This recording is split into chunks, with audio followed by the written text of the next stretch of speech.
Bonsoir et bienvenue pour ce webinaire Les Directs de l'expertise. Le thème d'aujourd'hui va concerner un retour des travaux effectués par la CE STRV, simulation, testing et réalité virtuelle de l'ICA réalisée en 2023. Deux livrables auxquels nous avons abouti vont être exposés aujourd'hui.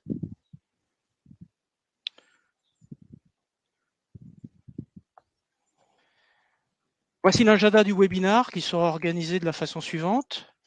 Il est composé de deux thèmes comprenant 3 présentations lors de la première demi-heure qui seront suivies d'une séance de questions-réponses lors de la seconde partie du webinaire. À propos des questions, pensez à utiliser l'onglet QA Only qui est présent sur ce webinaire en rappelant à quoi cela se rapporte. Donc revenons à l'agenda. Donc le premier thème concerne la présentation d'une documentation d'initiation aux outils de développement de produits automobiles en s'appuyant sur la complémentarité numérique expérimentation. Ce document est composé d'un ensemble de planches qui est en cours de partage par la ICA. Ce sujet sera présenté sous la forme d'un résumé par moi-même. Je me présente, je suis Thierry Bourdon, expert simulation de Vitesco Technologies France. Le second thème va concerner des cas d'études représentatives et leur mise à disposition pour un défi numérique qui vous est proposé. Ces deux premiers cas sont actuellement mis à disposition, en cours de mise à disposition sur la plateforme de la ICA. Ceux-ci seront exposés par nos experts dont vous voyez aujourd'hui l'encart avec leurs photos, la vidéo, à savoir par Erwan Lecuyer de Renault Group et Laurent Geneste de Stellantis.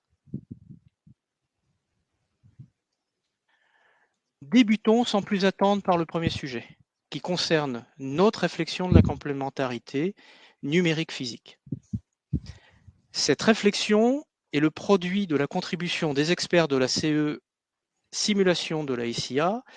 J'en profite simplement pour remercier les contributeurs experts de l'ensemble des sujets chez AVL France, Renault Group, Stellantis et Vitesco Technologies. Parlons un peu de motivation. Quel a été notre constat de départ? Il y a une nécessité de réduire les temps de développement.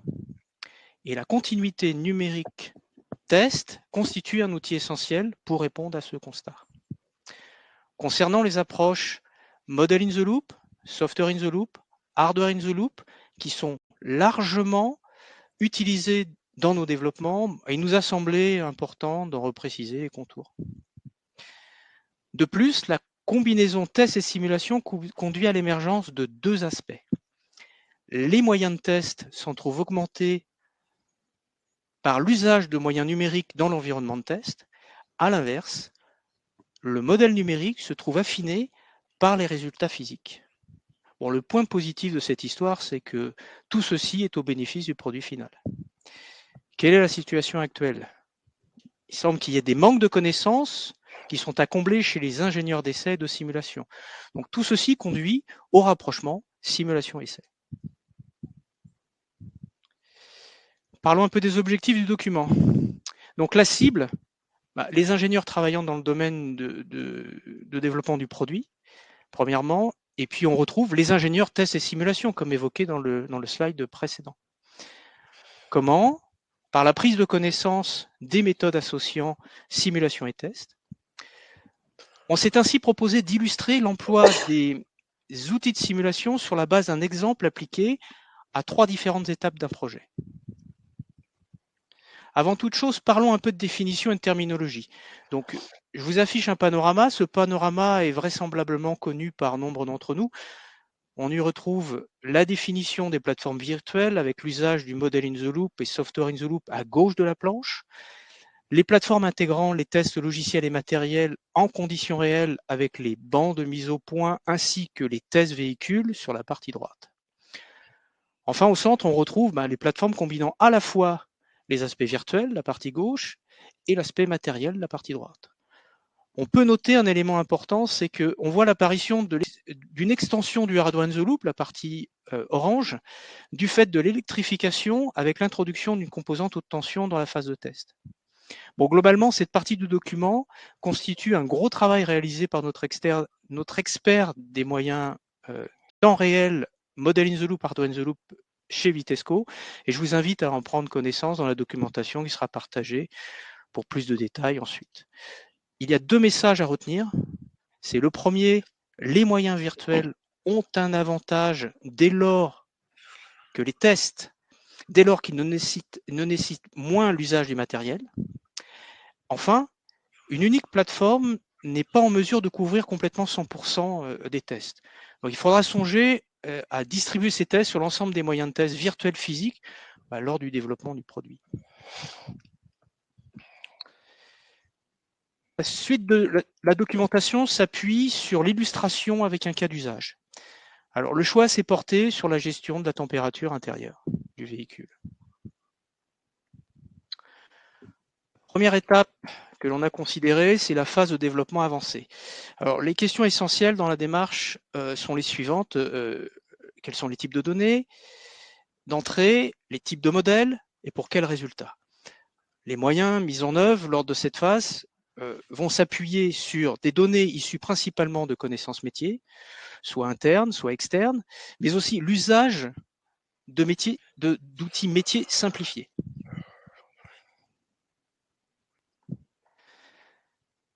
La phase de conception est quant à elle enrichie de moyens de simulation plus larges. Donc, des réponses aux questions sont proposées. Quelle discipline et modèle de simulation? Quelle technique de réduction de modèle? Quel type de résultats? Selon la précision souhaitée, l'usage de différents moyens de simulation sont employés. On y retrouve l'emploi de techniques de simulation 1D ou 3D, comme visible en bas à gauche. Le cas du système illustré ici est un système thermique et cette partie, ce système est de nature multidisciplinaire et de complexité système importante. Donc, l'optimisation de ce type de système va nécessiter immanquablement de nombreuses boucles itératives. Et ces boucles d'optimisation doivent s'appuyer sur des modèles réduits qui sont préparés en regard de modèles beaucoup plus lourds tels que la représentation 3D. Donc ceci permet ainsi de réduire les temps d'optimisation du système. J'ai évoqué la réduction de modèles. Donc la réduction de modèles est finalement fait écho avec les sujets qui seront présentés par Erwan et Laurent ensuite. La troisième étape que l'on a considérée, c'est la phase de validation finale. De nouveau, des réponses aux questions suivantes vous sont proposées. Quels moyens de test, à quelle fin? Les réductions de modèles qui apparaissent aussi à cette étape, quelles sont les méthodes employées? On y retrouve des bancs de test et des moyens de test véhicules. Ce dernier moyen de test étant essentiellement dédié à la phase de calibration, la partie de droite. On y retrouve aussi l'usage de réduction de modèles, alimentés par des données physiques. On comprend aisément que l'emploi d'un tel modèle réduit va conduire à un usage plus économique des moyens de bande test.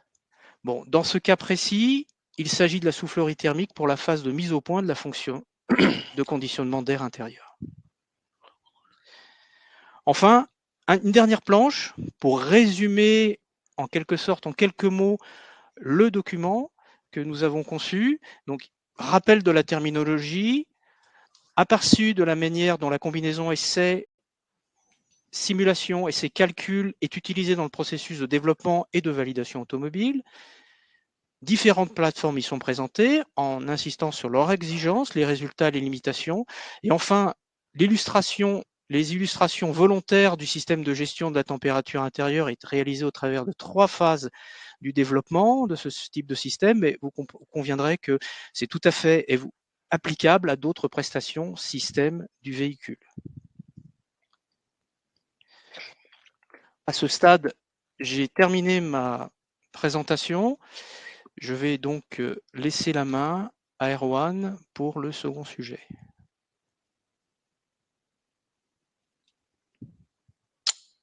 Merci Thierry. Donc je vais prendre la main pour la partie mise à disposition des données de benchmark.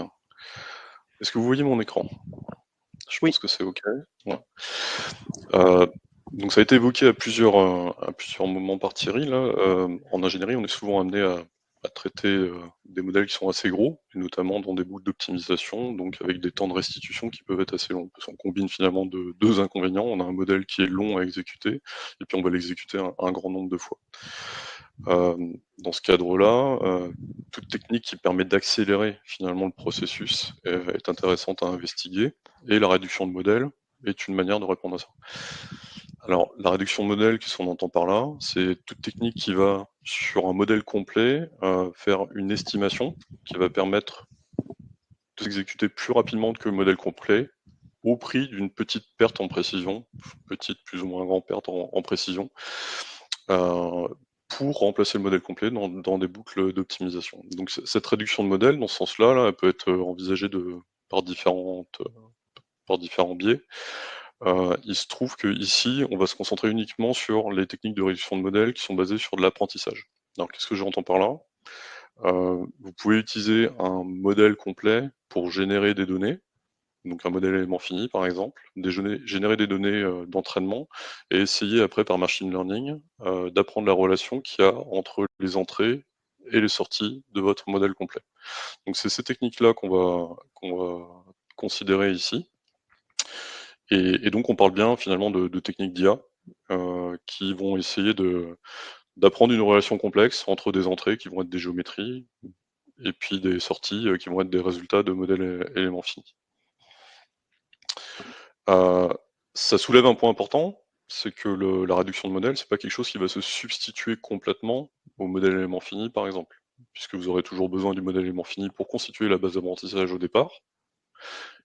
Et dans un second temps, de toute façon, puisque vous utilisez une technique d'approximation, la réduction de modèle est une estimation, vous allez toujours vouloir vérifier les solutions que vous avez trouvées par le calcul élément fini dans un second temps. Donc la réduction de modèle intervient à l'intérieur de la boucle d'optimisation, quelque part pour vous aider à accélérer la recherche de solutions, mais en amont et en aval, le modèle complet reste, et donc les deux modèles seront coexistants dans le processus. Donc là, ce qu'on vous présente, c'est la mise à disposition de deux jeux de données qui ont été constitués et pour lesquels on a établi des scores qui vont permettre de tester, de benchmarker vos solutions de réduction de modèle. Donc le premier sera relatif. Donc les deux jeux de données sont issus du domaine de l'automobile, vous en doutez. Hein. Le premier parle du crash sur une petite structure simplifiée que je vais vous présenter. Et puis après, je laisserai la main à Laurent Genet qui vous parlera de modèle 0D 1D pour du contrôle moteur. Donc le cas test qu'on vous propose d'étudier en crash, c'est le suivant. Il est basé sur une petite structure simplifiée qui a été développée chez Renault dans le cadre d'une thèse qui étudiait la réduction de modèles et puis les différentes options qu'on avait dans ces techniques-là, par Martin Charrier en 2018, et qui, pour la petite histoire, s'appelle PIBIM, en relation avec le nom, vous voyez la forme de la structure qui rappelle la lettre grecque pi. Donc elle représente, je voulais superposer ici là, un véhicule complet. Cette petite structure de test, elle représente ce que vous trouveriez classiquement à l'avant d'un véhicule, donc une traverse et puis deux longerons, et puis éventuellement un bloc moteur ici. Euh, L'avantage de cette structure-là, donc évidemment c'est quelque chose qui est beaucoup plus petit qu'un modèle complet, mais on se permet de la paramétrer et de changer un certain nombre de choses pour générer plein de scénarios de crash différents avec. Et notamment ici, vous voyez que elle a beau être simple, elle permet quand même de représenter un certain nombre de caractéristiques qui sont typiques du crash, avec des déformations plastiques, des rotules plastiques que vous voyez apparaître ici, du flambement local, du contact, éventuellement de la bifurcation de scénario. Donc en changeant quelques paramètres sur cette structure-là, vous êtes capable de générer une grande quantité de scénarios de crash différents. Et c'est pour ça que c'est un cas d'étude intéressant pour tester des techniques de réduction de modèle. Donc le challenge qu'on vous propose, c'est d'appliquer des techniques de réduction de modèle sur cette petite structure-là, mais dans le cadre d'une optimisation, comme on le ferait en industrie. Et typiquement en crash, on va être amené à faire de l'optimisation multi-objectif en considérant à minima deux objectifs qui seront souvent la masse et puis l'intrusion. Donc la masse que je vais vouloir minimiser pour des raisons évidentes, coût de fabrication, autonomie du véhicule, et l'intrusion que je vais vouloir minimiser aussi pour des raisons de sécurité de l'occupant. La métrique qu'on va associer à cette tâche d'optimisation, du coup, ça va être la qualité du front de Pareto. Je détaillerai un petit peu ce qu'on entend par front de Pareto pour ceux qui ne sont pas communs de la notion. La qualité du front de Pareto estimée par le modèle réduit. Donc pas le front de Pareto réel qui serait constitué par l'ensemble des calculs éléments finis, mais vraiment le front de Pareto estimé. Et donc vous avez compris que là, le modèle réduit va devoir apprendre en fait une relation entre la géométrie initiale et puis ces états déformés que vous voyez ici. Donc le principe c'est le suivant, hein, on est vraiment dans un contexte de machine learning où on a des entrées et puis des sorties, donc typiquement appelées X et Y. Et l'idée sous-jacente, c'est qu'on va apprendre la relation entre l'entrée et la sortie sur un nombre de données qui est bien plus faible que toutes les solutions candidates qu'on voudrait évaluer par la suite. Donc là, typiquement, je vais vouloir entraîner mon modèle réduit sur une cinquantaine de cas. Donc chacune des lignes ici représenterait un cas, pour lequel je vais avoir à disposition un maillage initial et des caractéristiques matériaux, et le résultat du solver élément fini. Donc le résultat du solver, c'est ce maillage qui est en train de se déformer. Donc je suis vraiment dans un cas particulier où mon entrée c'est une géométrie et ma sortie c'est quelque part le film d'une géométrie qui est en train de se déformer. Dans la phase de prédiction, donc ça me permet d'entraîner un modèle de machine learning que je vais utiliser par la suite en prédiction pour l'exécuter sur un grand nombre de solutions techniques candidates, typiquement de l'ordre d'un millier. Donc on va vous mettre à disposition 1200, si je me rappelle bien, maillages différents qui représentent des instants initiaux de solutions techniques qu'on voudrait tester, sur lesquels vous allez appliquer le modèle réduit que vous avez entraîné, de manière à faire une estimation des 1000 déformations qui auraient eu lieu pour ces solutions techniques-là. Donc c'est ce que je représente ici, hein. Vraiment les inputs, c'est un maillage au temps 0, et les outputs, ce sont des maillages entre les temps 1 et 30 en l'occurrence. Donc j'assiste sur un point, parce que finalement la réduction de modèles, c'est pas quelque chose qui est nouveau, hein. Quand on fait de l'optimisation, on remplace déjà souvent la réponse d'un modèle élément fini par une surface de réponse. Il y a quand même une différence fondamentale entre les deux approches ici, c'est que la surface de réponse en général nécessite que vous ayez paramétré votre géométrie au départ. Vous avez déjà fait une grosse abstraction de l'entrée, et vous faites une relation entre les paramètres que vous avez définis pendant votre plan d'expérience et les KPI que vous avez extraits de la sortie du solver. Quand on utilise ce genre de technique de réduction de modèle, celle qu'on vous propose d'utiliser ici, là, on est sur des entrées et des sorties qui sont un petit peu différentes, dans le sens où l'input et l'output qu'on va fournir au modèle réduit sont beaucoup plus proches de ce que verrait un solver. On fournit vraiment des géométries et on sort des géométries. Donc l'intérêt de ça, c'est qu'on peut avoir un niveau de... Si vous êtes sur une surface de réponse et que vous estimez plusieurs KPI, vous n'avez pas forcément de garantie qu'il y ait une cohérence entre les différents KPI. Si j'estime l'intrusion à différents points, je vais estimer un modèle à chaque fois.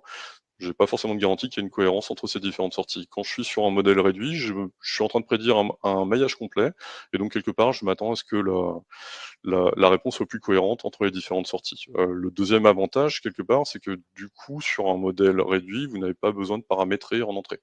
Le paramétrage, c'est souvent quelque chose qui est consommateur de temps, et puis qui limite aussi l'expressivité des solutions techniques, dans le sens où vous ne pouvez pas forcément paramétrer toutes les géométries que vous voudriez tester.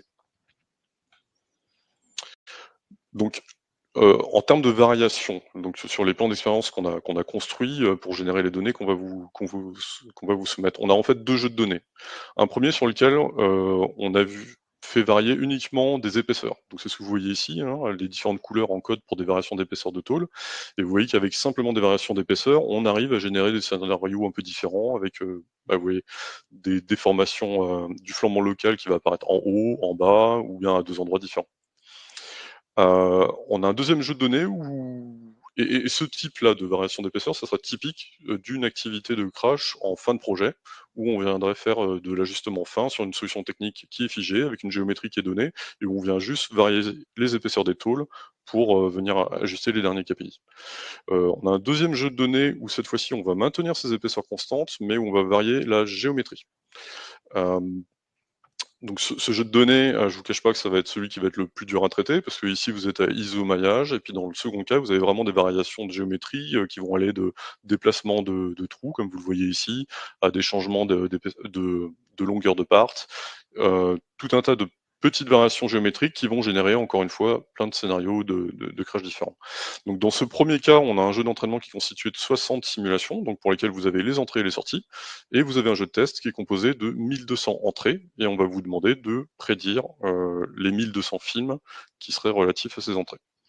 De même, dans le deuxième cas, vous aurez aussi 1200 prédictions à faire, mais cette fois-ci, on a augmenté un petit peu la taille du jeu d'entraînement, puisqu'on vous fournit 150 simulations. On considère que le problème il est un peu plus complexe. Donc la tâche d'optimisation qu'on vous propose de traiter en utilisant ce modèle réduit, c'est la suivante. C'est une optimisation multi-objectif où on va considérer en même temps la masse et l'intrusion. Et donc, comme souvent en multi-objectif, on va être incapable de trouver une solution qui minimise et la masse et l'intrusion. Donc on va être amené, dans ce contexte-là, à chercher l'ensemble des solutions qui vont être les meilleurs compromis entre ces deux objectifs-là. Alors qu'est-ce que j'entends par meilleur compromis? C'est une définition de l'optimum au sens de Pareto, où on va considérer que est optimum une solution pour laquelle je ne peux pas améliorer un des objectifs sans dégrader le suivant. Je vais illustrer un petit peu visuellement ce que j'entends par là. Si je compare l'ensemble de mes solutions techniques, donc ici là j'ai différentes solutions techniques avec des géométries différentes, des matériaux différents, je calcule pour chacune de ces solutions un point dans l'espace des objectifs, donc masse et intrusion, et je les compare entre elles. Donc cette solution technique là n'est pas intéressante dans le sens où si vous regardez dans ce cadran là en bas à gauche, bah, je vais trouver un ensemble de solutions qui seront meilleures que celle-là. Elles me permettent de minimiser et l'intrusion et la masse. De la même manière, cette solution n'est pas intéressante. Je retrouve encore un certain nombre de solutions qui minimisent les deux. Et si je continue le processus, j'arrive sur le bord de mon nuage de solutions. Et ici, je n'ai plus aucune solution qui me permet de minimiser mes deux objectifs en même temps. À partir de cette solution-là, si je veux minimiser ma masse, je vais être obligé de considérer une solution qui nécessairement va augmenter mon intrusion. Inversement, si je veux minimiser mon intrusion, je vais être obligé de considérer une solution qui augmente ma masse. Donc c'est ce qu'on appelle le front de Pareto, donc l'ensemble des solutions pour lesquelles je suis quelque part au bout de l'optimisation que je peux faire quand j'ai deux objectifs. Si je veux augmenter ma performance dans un axe, je vais être obligé de dégrader l'autre. Donc la tâche d'optimisation qu'on vous propose d'adresser dans ce use case, c'est vraiment celle-là, c'est celle qui consiste à trouver les solutions qui sont dites optimales au sens de Pareto, donc les 3 points rouges que vous voyez ici. Donc identifier parmi les solutions techniques lesquelles correspondent à ce front de Pareto, et puis quelque part identifier celles qui ne sont pas intéressantes. Donc on voit bien que dans ce processus-là, là, si je fais tous ces calculs-là avec un solver élément fini, bah, il y a un certain nombre de calculs que je vais faire et puis qui finalement sont pas intéressants.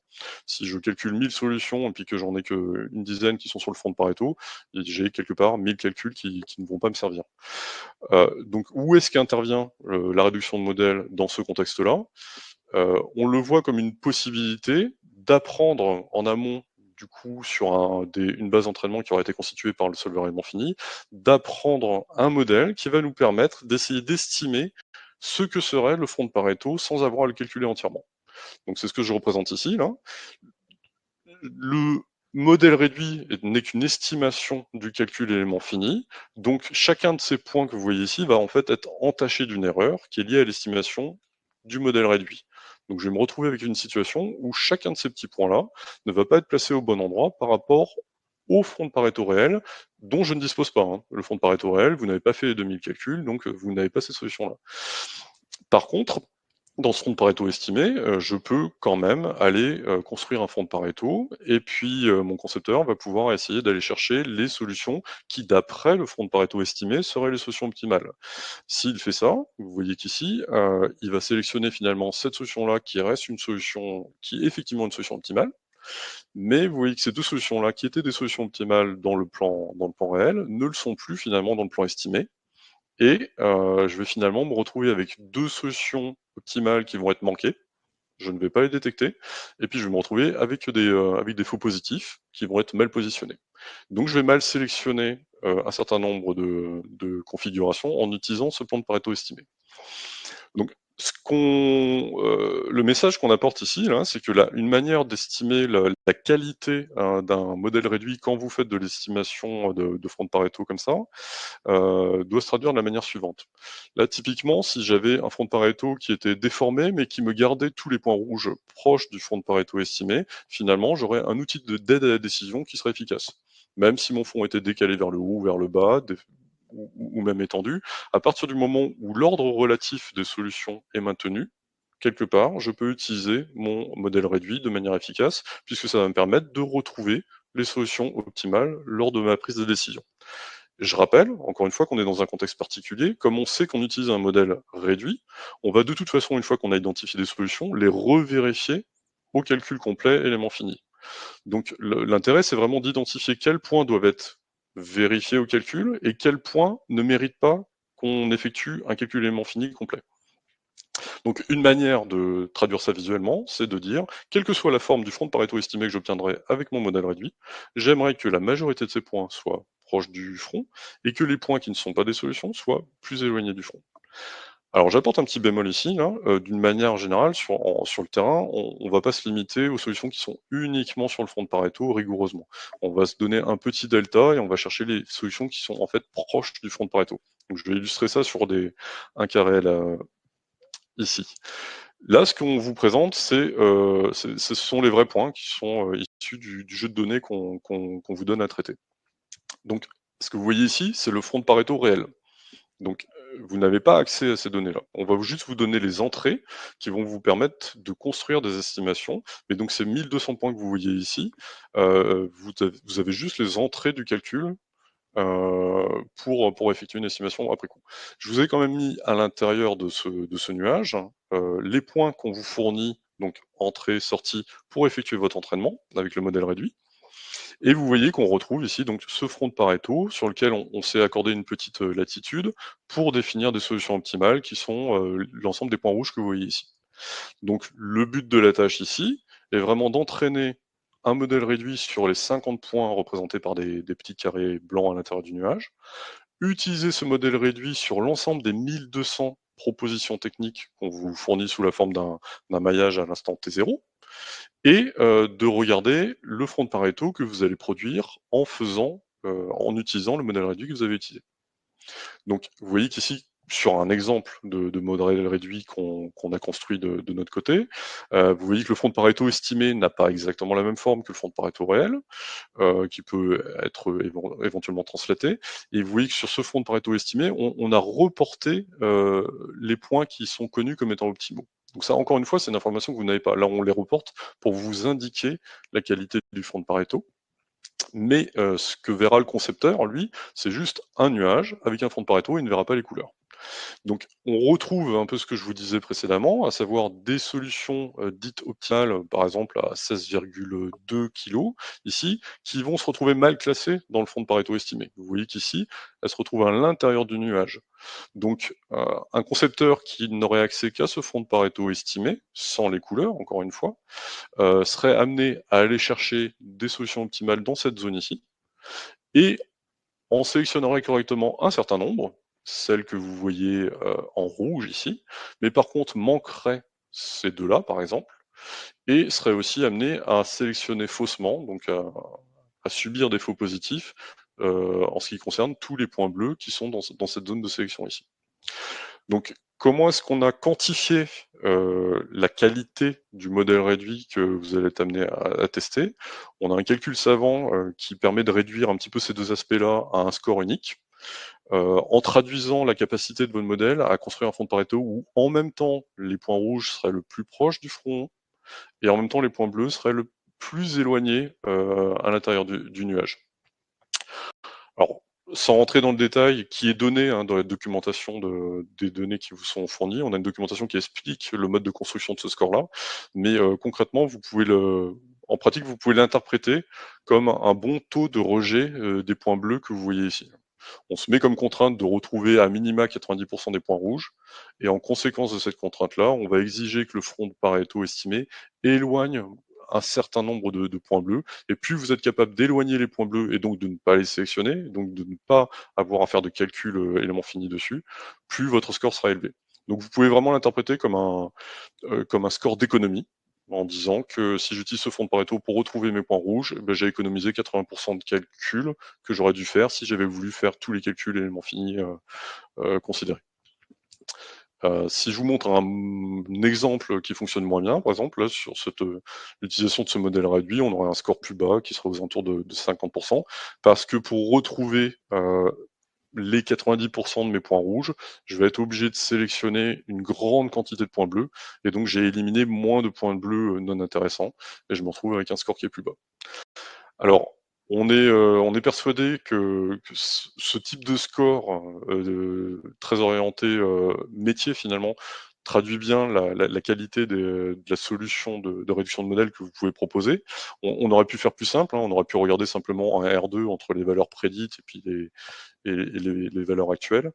On a décidé de travailler avec ce score-là, qui amène un petit peu de complexité dans la manière dont il est calculé. Donc, pour compenser ça, on vous fournit en fait un outil qui va calculer ce score-là. Donc ça se passe de la manière suivante. On vous fournit donc des données, de la documentation, et puis un ensemble de fonctions Python qui vont vous permettre d'écrire les données prédites de la bonne manière, dans le bon format.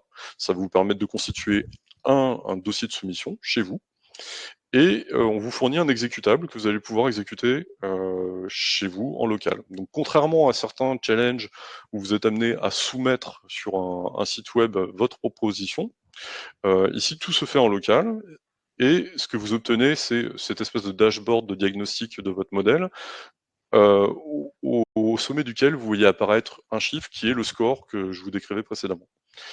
Et donc le processus est le suivant, vous faites votre prédiction, vous faites votre entraînement, vous produisez ce dashboard que vous renvoyez à la SIA pour partager le score qui est lié à votre méthode de réduction de modèle. Je pense que j'en suis arrivé au bout, et donc je vais laisser à présent la main à Laurent pour la partie use case sur le 0D1D, sur le contrôle moteur. Parfait, je vais partager. Est-ce que vous voyez mon écran? Normalement, ça doit être Pas bon. encore. Oui, c'est bon. Ok. Oui, donc on a essayé de diversifier un peu tous les cas tests qu'on voulait vous proposer. Donc là, il y a eu le cas de crash là, qui a été montré par Erwan. Et là, on va partir plutôt dans le monde des séries temporelles, ou time series en anglais, sur l'étude de la performance d'un moteur sous conditions environnementales. Donc, j'ai commencé, hop là, par vous présenter un peu le problème d'ingénierie qu'on souhaite traiter. Alors, faut imaginer que quand on souhaite attaquer des nouveaux marchés, quand il faut qu'on s'assure des bonnes qualités de nos produits. Par exemple, si on voulait commencer à attaquer l'Antarctique, on peut imaginer que les conditions environnementales sont pas exactement les mêmes qu'en Europe, et on peut aussi imaginer que si on veut vendre des voitures qui montent au sommet de l'Himalaya et également qui peuvent très bien traverser le désert de Gobi, on peut imaginer que les performances au niveau du groupe motopropulseur vont pas être tout à fait identiques suivant les conditions climatiques. Alors, l'objectif de cette étude, c'est de déterminer les conditions limites d'opérabilité du GMP pour anticiper les difficultés qui pourraient apparaître dans certains marchés, et comme ça s'assurer de la bonne qualité de notre produit, ou bien de dire ah, si on veut attaquer tel marché, il va falloir, on aura possiblement ce risque, et donc il faudrait qu'on crée un petit outil qui permet d'améliorer le produit pour ce marché spécifique. Alors, bon, on va pas bien sûr faire des essais dans toutes les zones du monde. Donc, on a fait un modèle de simulation 0D1D qu'on a mis en place, et celui-ci permet d'évaluer donc l'évolution du couple en fonction du temps, et ce en fonction de variations de différentes conditions climatiques et environnementales. Par exemple, la qualité du carburant, hein, qui on imagine est prépondérant, la température extérieure, les pressions atmosphériques, etc. Donc, la complexité du problème, c'est autour d'un problème enfin, c'est un problème à 16 variables d'entrée, hein, et donc c'est quand même un assez grand design space. Et les temps de simulation du modèle 0D sont certes assez courtes, ça peut aller d'environ 3 minutes pour un démarrage par exemple. Et si on veut faire un cycle de vie un peu plus compliqué, ben là on peut aller par contre sur quelques heures de simulation. Donc c'est pas parce que c'est du 0D 1D que c'est si rapide que ça.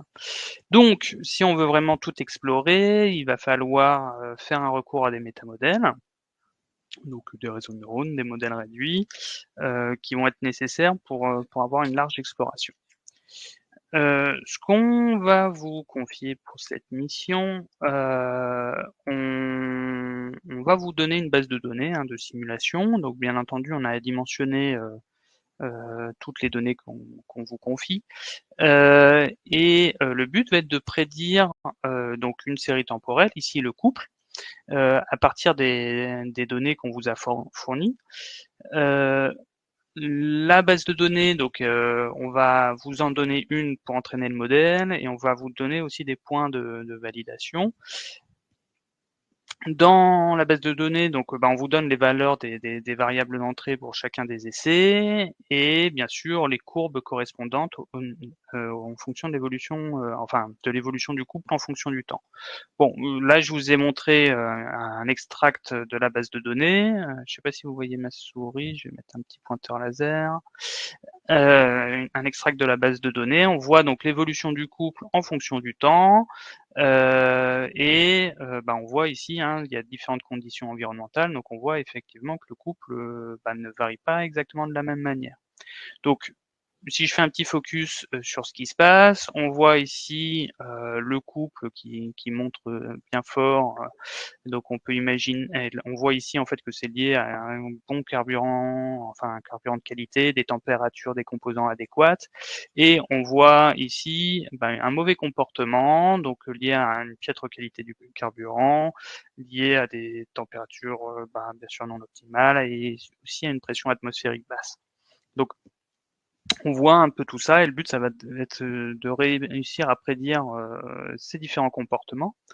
Alors, faut savoir également que on ne va pas vous confier que la série temporelle du couple, de l'évolution du couple, mais également d'autres sorties du modèle 0D 1D qui seraient intéressantes d'exploiter pour avoir, pour que le modèle réduit que vous allez utiliser comprennent mieux le comportement du moteur. C'est un peu ça le challenge, c'est pas de n'utiliser uniquement le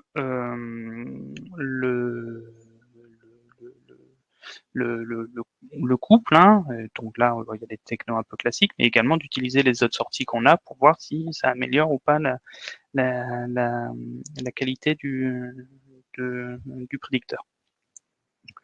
Donc nous, ce qu'on attend, c'est pas uniquement donc une validation. On va de la même manière qu'Erwan, il y a un petit outil qui permet de calculer un score en fonction. On vous dit, vous avez une base de validation, enfin des points à recalculer. Nous, on vous donne un petit exe qui calcule un score entre 0 et 100. Et là, le but, ce n'est pas uniquement d'utiliser toute la base de données, parce qu'il faut savoir, la simulation, ça coûte cher, et le but, c'est d'être parcimonieux sur les données qu'on utilise. Donc là, ce qui va être intéressant, c'est également de voir l'évolution du score en fonction de la taille des bases de données qu'on vous confie. Je vous ai montré ici un exemple. Ici, on a une base de données de 20. J'ai fait tourner 3 algorithmes différents en fonction de cette base de données et j'ai fait mon apprentissage et j'ai fait tourner la moulinette. Donc là, on voit que l'algorithme rouge est beaucoup moins performant que les algorithmes bleus et verts, et on voit que l'algorithme vert est un peu plus performant que l'algorithme bleu à base de données faible. Par contre, on voit que plus on rajoute de la donnée, là j'ai l'algorithme bleu qui surpasse l'algorithme vert, mais hélas, quand je commence à lui donner beaucoup de données, ça améliore pas grandement la qualité de la prédiction. Donc on voit qu'il y a une sorte de saturation qui se passe, c'est-à-dire plus je rajoute des points, ça ne sert pas forcément à améliorer mon modèle. Donc en fait, j'ai fait des points pour pas grand-chose, des calculs pour pas grand-chose. Et donc c'est ce genre de courbe d'évolution que l'on souhaite ici dans ce cas test pour pour un petit peu faire un ranking, un classement des différents algorithmes que vous souhaiterez tester. Donc voilà un petit peu rapidement ce qu'il y a sur ce cas test. Donc on va vous mettre à disposition toutes ces données.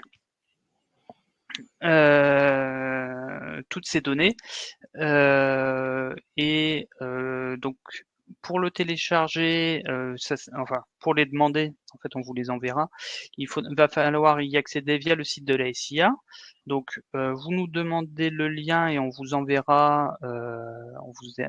Donc il faut le demander à la communauté d'experts simulation numérique. On vous enverra le lien vers le site de la SIA ou vous cliquerez sur s'inscrire. Et comme ça, on voit que vous êtes intéressé et on vous enverra les cas tests. Donc, bien sûr, le but, et c'est pour ça qu'il faut cliquer sur s'inscrire, comme ça on sait qui c'est qui les demande, c'est de vraiment s'engager sur la communication de ces résultats à la communauté d'experts de simulation numérique de la SIA. C'est vraiment, le but, c'est vraiment de partager les informations, c'est vraiment ce cadre-là.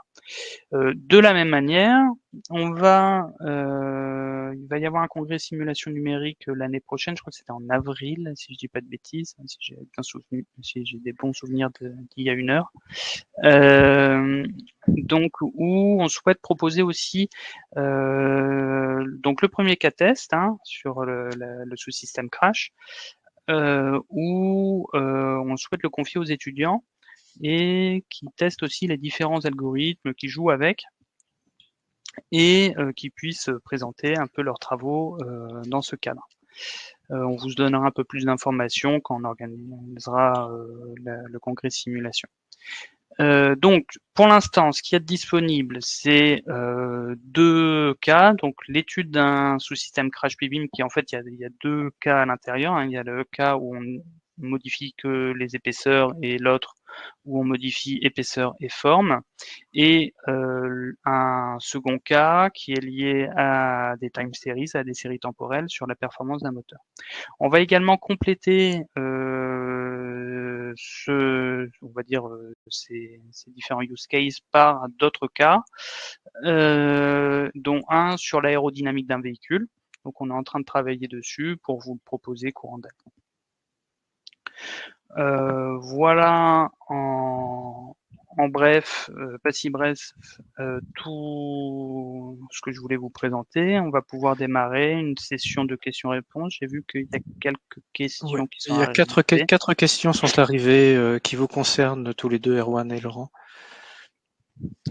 Oui, alors je pense que celle-là est pour toi, Laurent. Une question de Matteo Fascinetti qui demande sur le modèle moteur comment qualifier un score entre 60% et 80%.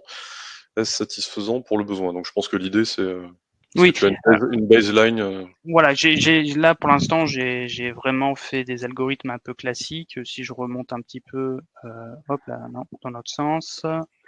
Là vraiment ce que j'ai fait, c'est des algorithmes très basiques de réduction de modèles qui sont pour moi un peu la baseline. Et donc bien sûr, si ça je les communiquerai lors de ces résultats-là. Je vous dis pas quelle technique j'ai utilisée, sinon ce serait de la triche. Mais je vous les mettrai pour info, comme ça vous savez si tout de suite vous arrivez à être meilleur que cela. Mais bien sûr, l'objectif c'est 100%. C'est 100%. Mais bon. D'où ton résultat vert en dessous de 80% n'est pas un état de l'art en fait. Pour toi, c'est encore une baseline.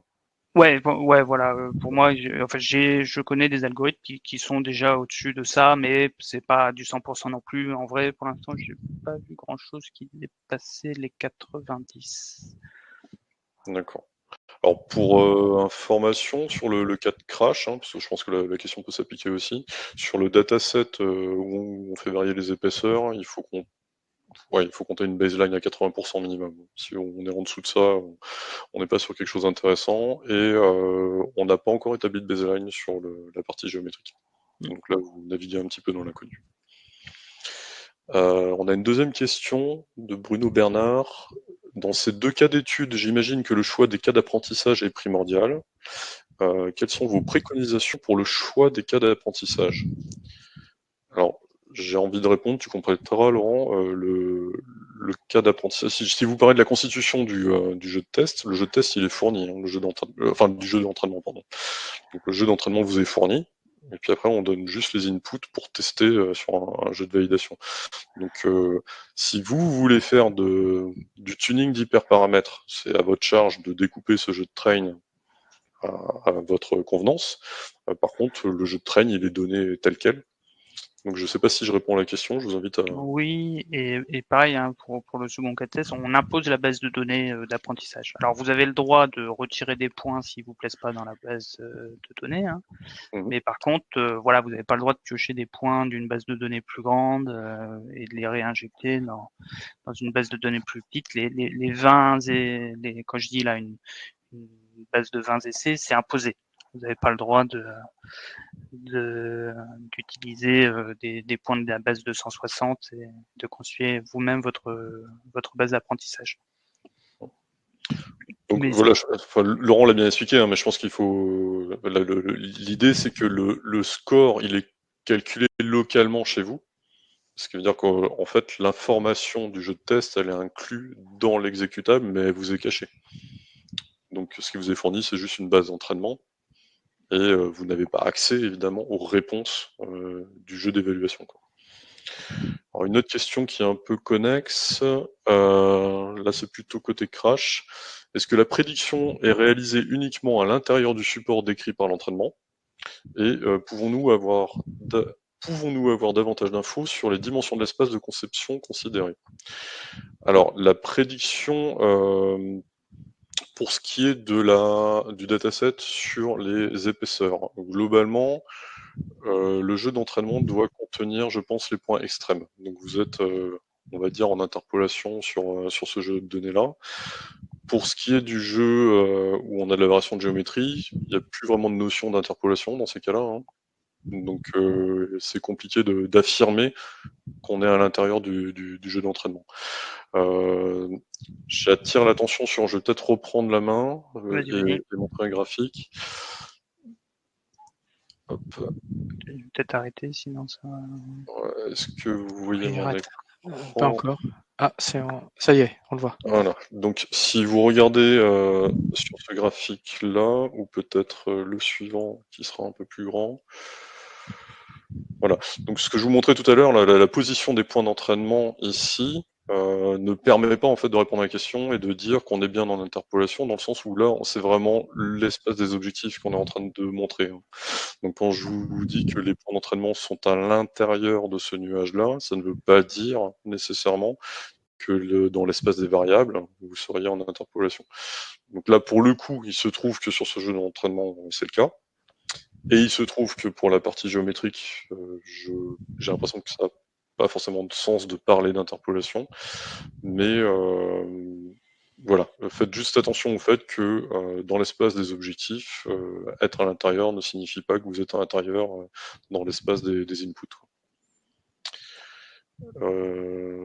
Et pouvons-nous avoir davantage d'infos sur la dimension de l'espace de conception considéré? Alors, pour ce qui est du jeu de données sur les épaisseurs, il est assez faible, hein, en l'occurrence, moins de 10. Sans trahir de secret, en gros, on a fait varier des épaisseurs sur des parts. Il y a un nombre de parts qui est limité. Donc, par des techniques de réduction de dimension, vous allez vous retrouver avec un espace latent qui est relativement faible. Je vous laisse le trouver. Ça sera assez flagrant. Vous allez retrouver le nombre de parts, en gros. Pour ce qui est des variations géométriques, alors, on a créé le dataset de manière paramétrée, entre guillemets. Donc, du coup, on peut aussi se ramener à une dimension d'espace latent dans ce sens-là. Évidemment, vous n'avez pas accès à ce paramétrage-là, sinon ça n'aurait pas de sens. Mais on est de l'ordre, oui, quelque chose d'un peu plus grand, mais pas beaucoup plus. Donc, je dirais inférieur à 20, quoi. Une dernière question sur comment vous faites pour tester vos résultats du modèle réduit? Vous avez un jeu de données d'entraînement et un autre de validation. Bah là, je pense qu'on a répondu à la question, hein. Dans les deux cas, le cas de Laurent comme le mien, on fournit un jeu d'entraînement avec entrée et sortie, et un jeu de validation pour lequel on n'a que les entrées, et un outil de scoring qui permet de calculer la performance sur le jeu de validation. pas vu passer d'autres Non, questions. j'ai pas vu. Il y a juste une remarque importante là de Nathalie. Je sais pas si tout le monde a accès au chat. Donc, faut pas hésiter à regarder dans le chat là. Elle se propose de, si vous avez besoin de plus d'informations concernant la mise à la disposition des données, de la contacter par email.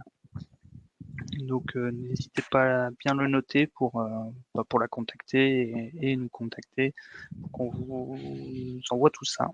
S'il n'y a pas une dernière question, je vous propose c'est que on clôture l'événement. Merci à tous. Bien, bah, merci à tous et puis on attend Merci. vos propositions sur le sujet. Bonne soirée à tous. Merci Bonne bien. soirée. Au Au revoir. revoir.